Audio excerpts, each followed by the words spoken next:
Cuts to Medicare and the health care law and almost $40 billion in unrequested money for overseas war-fighting operations top the agenda as congressional negotiators meet to begin ironing out a Republican budget blueprint for next year and beyond.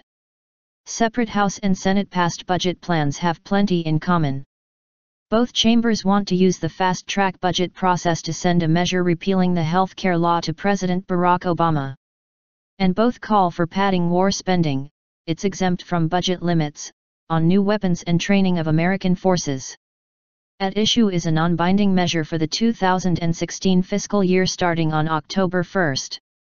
Both House and Senate Republicans have endorsed major cuts to programs such as Medicare, Medicaid, highway projects, and domestic agency budgets as a way to bring the federal ledger into balance within a decade, all without raising taxes.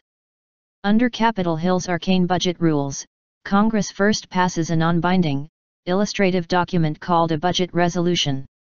Such measures are sweeping in scope, but their practical impact is most directly felt through follow-up legislation funding agency operating budgets, cutting or raising taxes and making changes to benefit programs whose budgets otherwise run as if on autopilot.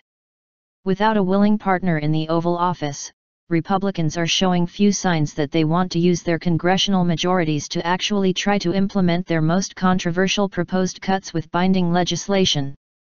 That's a more cautious approach than Newt Gingrich-led Republicans took 20 years ago when they stormed Washington and delivered a balanced budget to President Bill Clinton, who promptly vetoed it and won a subsequent government shutdown battle. There is little appetite now for a big budget battle, but House Republicans have opened the door to using a follow-up spending cut bill to do more than simply gash Obama's health care law.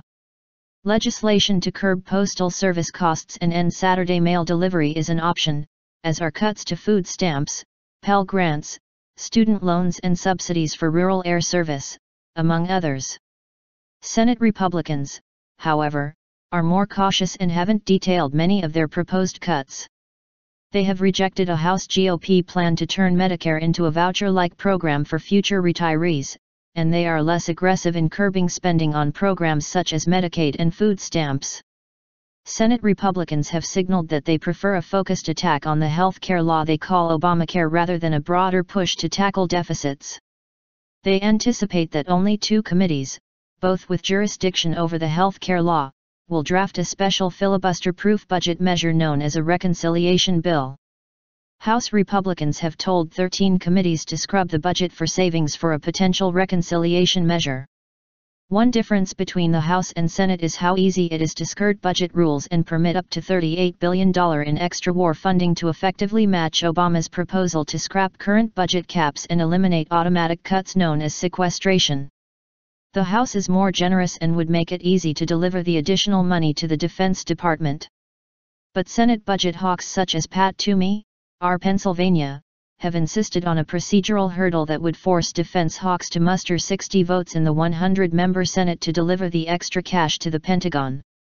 The debate over the budget ignores the role Obama will play in ultimately signing the Pentagon budget, and those of domestic agencies, into law.